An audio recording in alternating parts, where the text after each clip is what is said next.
today we've got a little small engine repair to do. It's a little concrete vibrating needle, so which I need for a job, which I'll show you. Let's go and get this thing running. Here we go.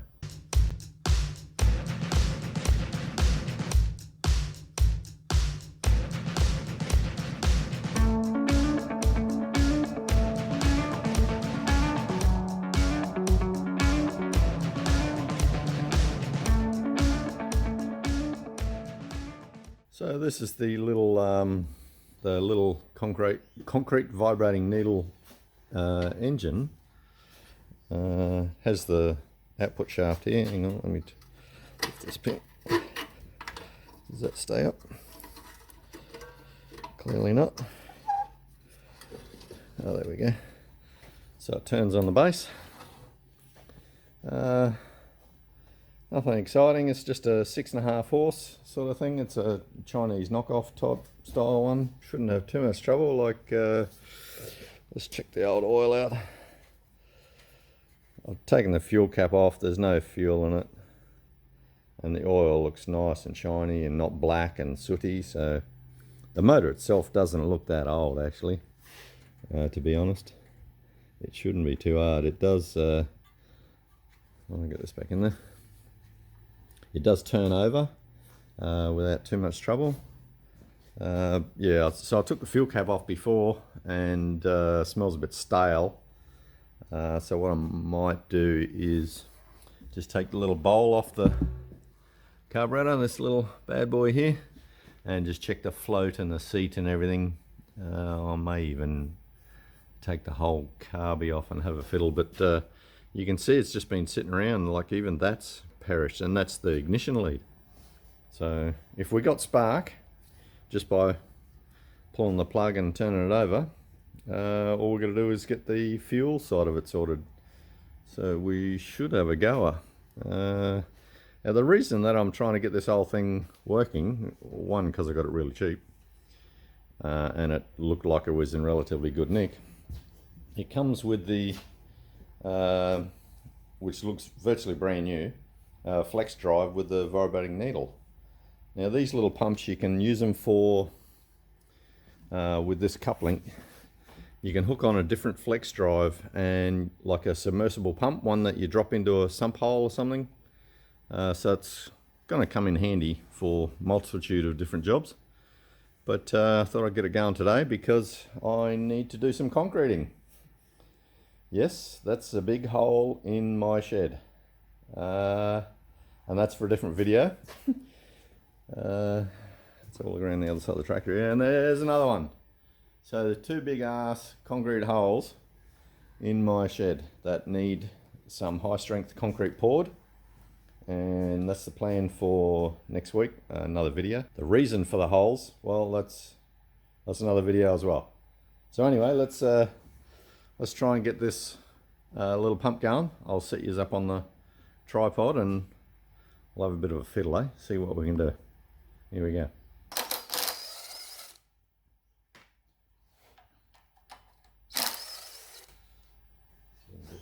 Carby. I'll just keep that dust off. There we go.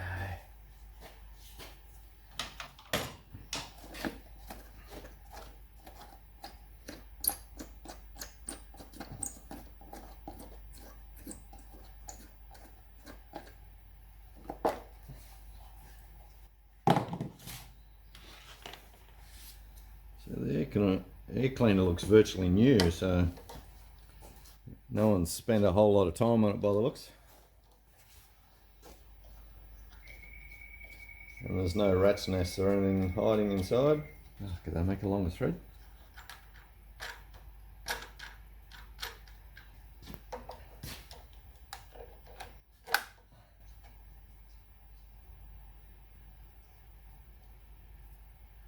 That air cleaner looks like it's never had anything run through it.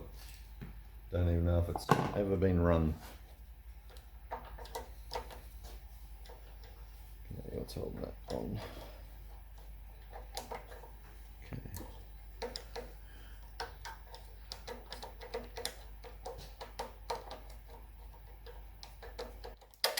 There we go. it has been run. There's a little bit of gunk inside the, not sure if you can see it, yeah, that looks like treacle. Yes, that carbie's got to come off. Yeah, that won't be good. So everything sort of seems to function.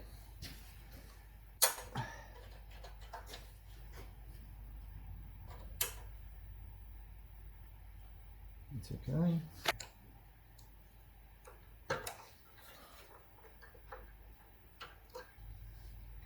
Just lift that up out of the way.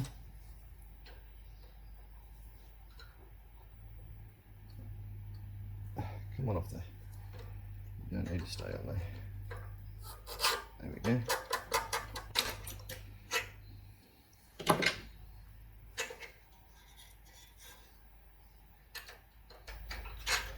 Okay, we have 1 free carburetor.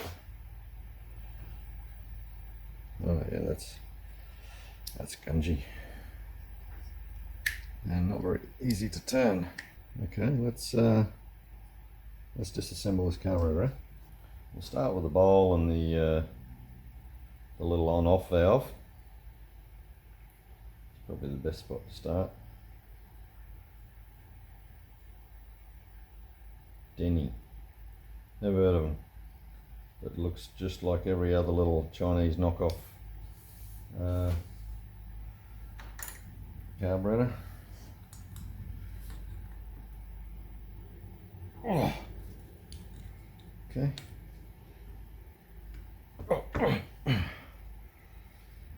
Hard to get. Sort of some fuel in there, that's a bonus. It's not completely dried up.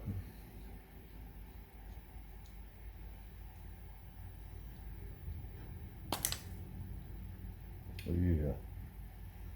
Yucky. That would not have run.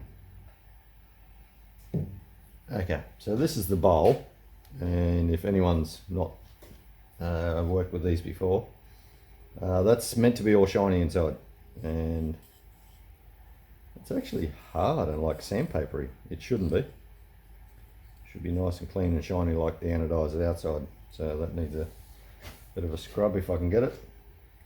And this is the float, and just below it will be the float valve, which is right there. That's the needle. So in there, that should be clear, and it looks very gungy. And there's also a jet in there for those who've never fiddled with it. Doesn't smell as bad as I was expecting.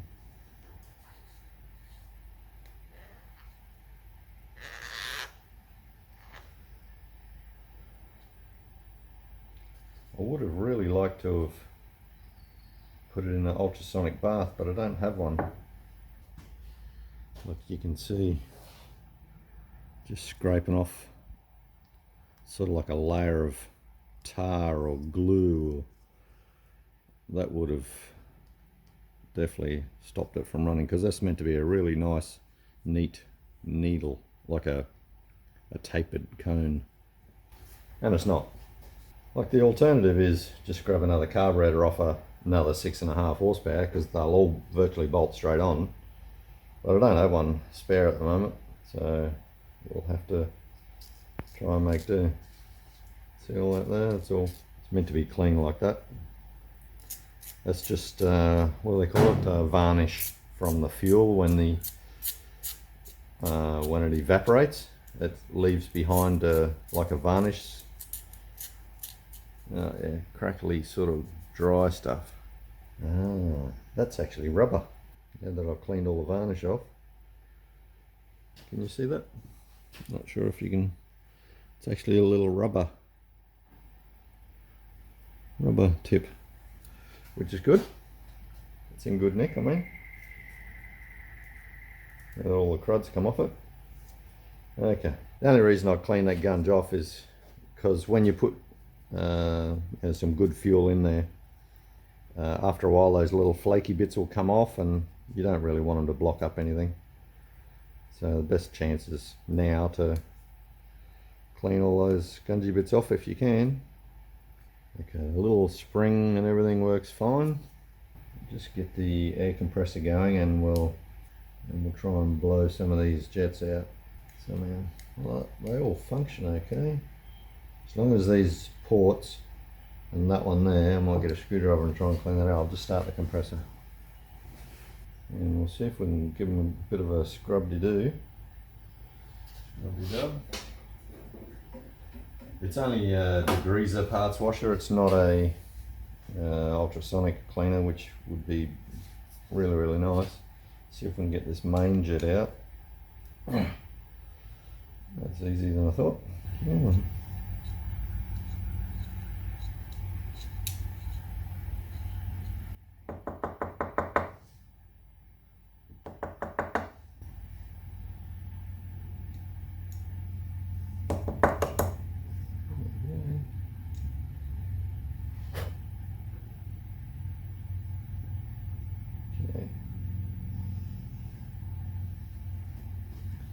Well, that, you're meant to be able to see through that, but it's got all varnish in there, it's all blocked up. Hopefully you can see that there. So I will give it a little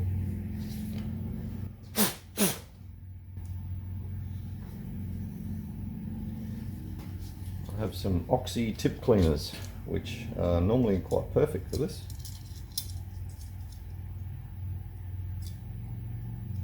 Just to get that gunge sort of moved out of there. Oh yeah, there's a big piece. Oh yeah.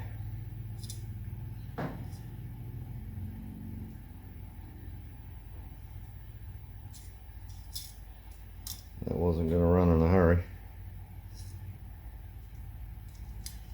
Okay, we have a hole.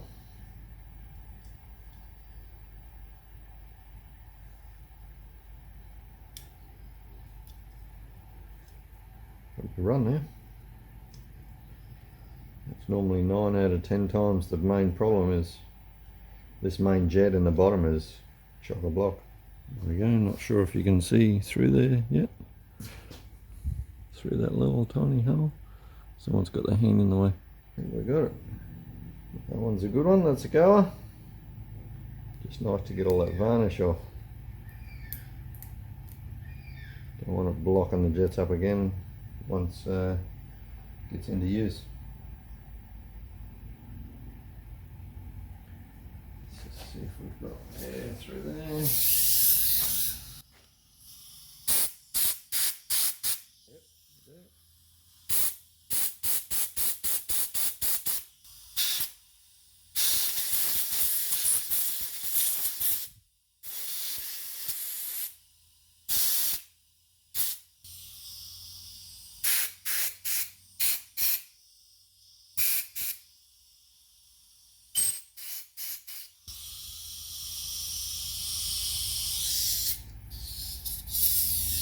Fittings, O-rings that don't work.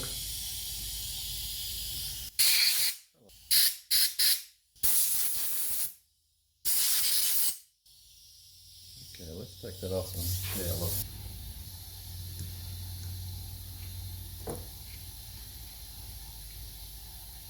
Let's actually make sure it flows through there.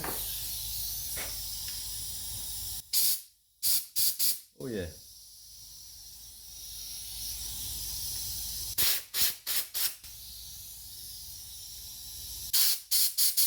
Certainly works now.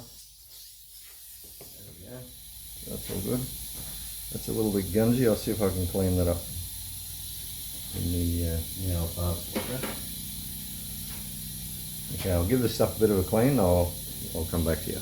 Okay, so we got all the parts relatively clean, like 99% of that is off. And I got as much as I could out of that there, and even the little choke butterfly had a heap of gunge on it, and I got it off, and everything flows really well, like even the little side holes and the main jet and the float jet, because the float, this little float valve only stops it from flooding. So this is the main one that goes into the engine, into the intake, and this one here being the float valve just controls the amount of fuel coming into the carburetor. So when the bowl gets a bit low, it opens that valve, so it just lets a bit more fuel out. So for those that don't know much about little carburetors, this is a 4-stroke carburetor, so it's a little bit different when you get to 2-stroke.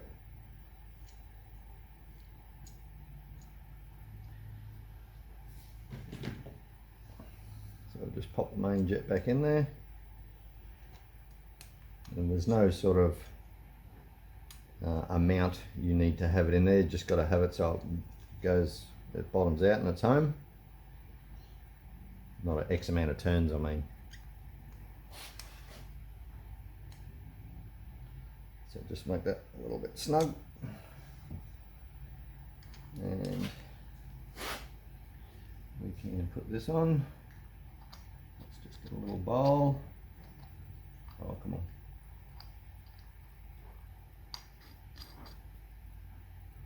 There's a little seal in there.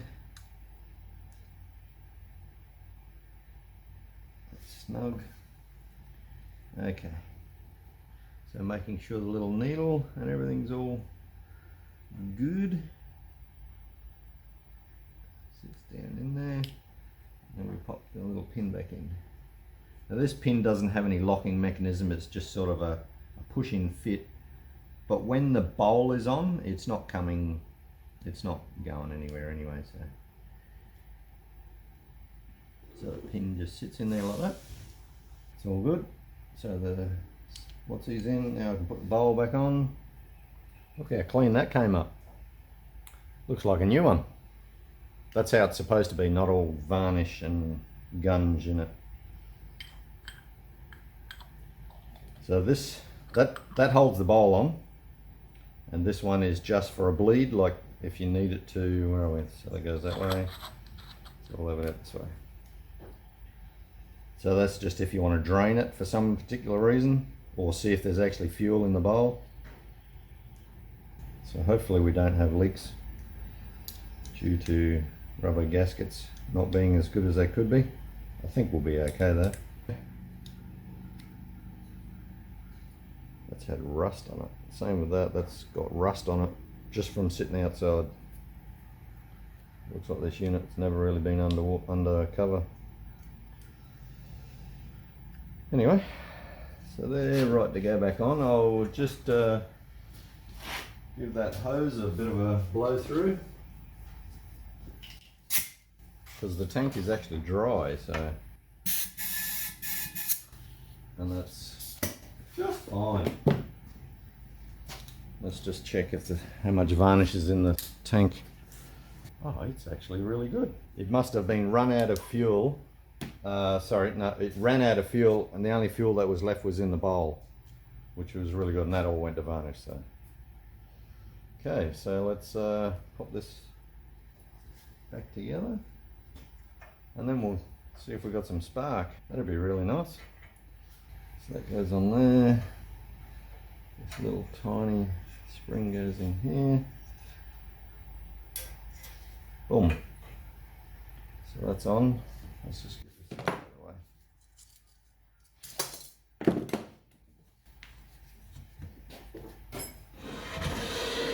Pull this a bit closer. So all we've got to do is get that fuel hose on there. Oh, perfect.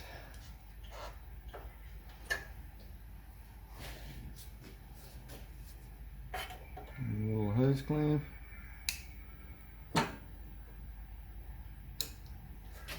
Gasket looks okay. Now you can get these on the wrong way, so just be mindful of where these extra holes are in the jets, things like that. So they all sort of have openings and looks all good. Now there's an extra hose here in the intake, and it's actually a breather for the crank. I'm not sure if you can see it in there.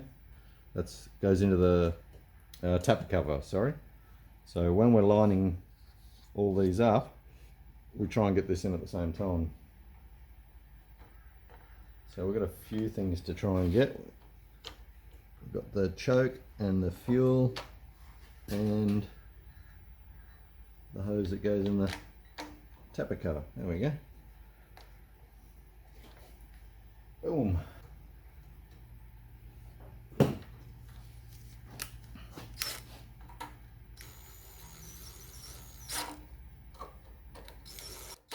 Doesn't need to be crazy tight, just firm enough so those gaskets pull up.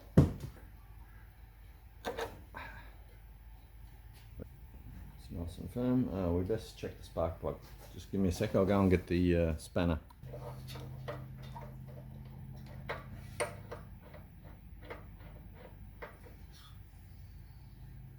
Well, that doesn't look too bad. She's not in too bad a shape.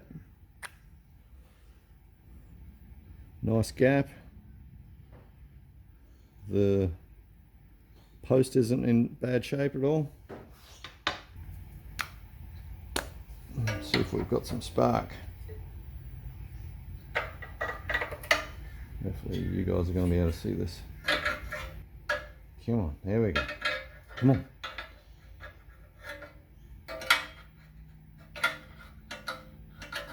Come on, sit still. Hopefully you'll be able to see that. We got a good spark. That's a huge bonus. So we got good spark, don't have to muck around with that. We got the carby all clean. Put the plug back in and a bit of fuel, and in theory we should be a goer.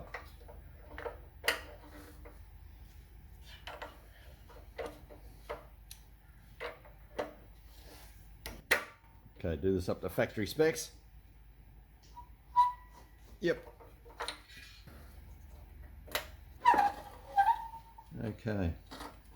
Okay, so just as a bit of a tip, it doesn't actually say anywhere on the machine about what type of petrol. And when I mean petrol, like, you know, in the US it's gasoline, in Australia it's just called petrol, but we've got unleaded petrol, and same with the States. But what I'm trying to say is, don't use ethanol mixed fuel. Always use just straight unleaded fuel, not like a E10 or anything like that. In Australia we have what we call E10. So all these small engines really don't like E10. So okay,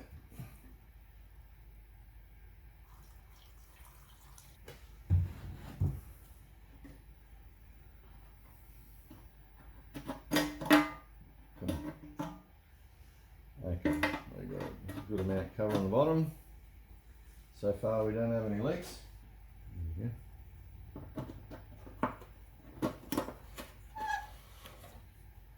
we go.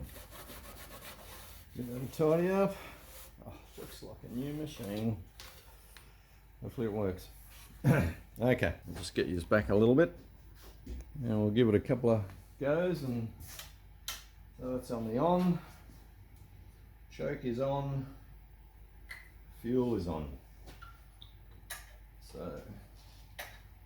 make sure that actually was working. Yes, it was. So we'll put it in slow mode. Well, that's not a real good spot.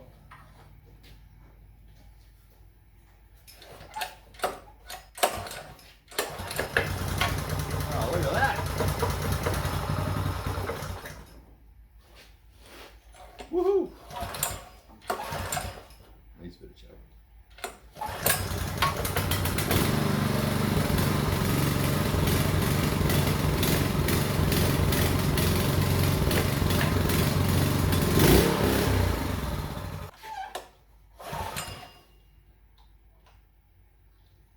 That bar's in the way.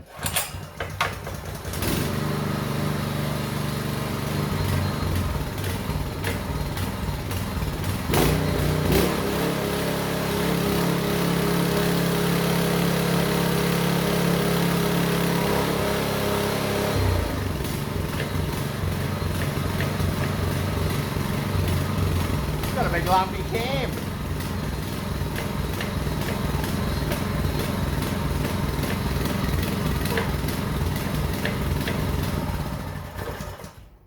It's unusual for when you put the throttle all the way to off that it turns off. Normally you gotta electrically turn it off. Well, that's okay, it runs really well. Let's just pop the maintenance. Oh, what does that say?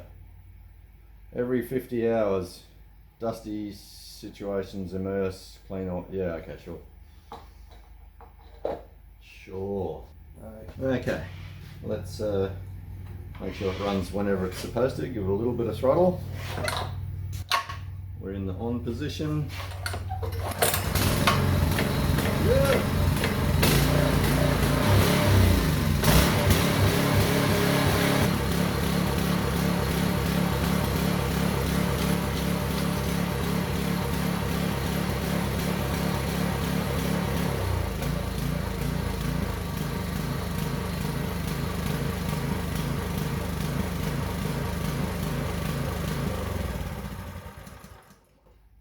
Okay.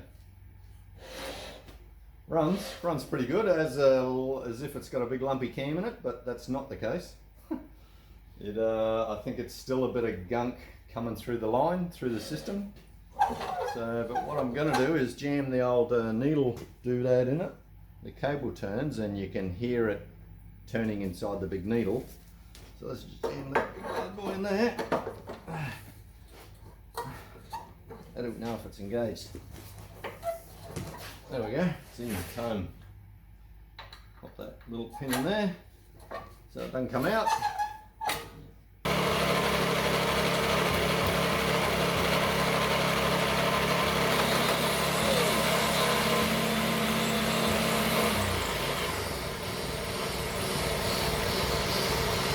Not sure if you can see that. That hurts.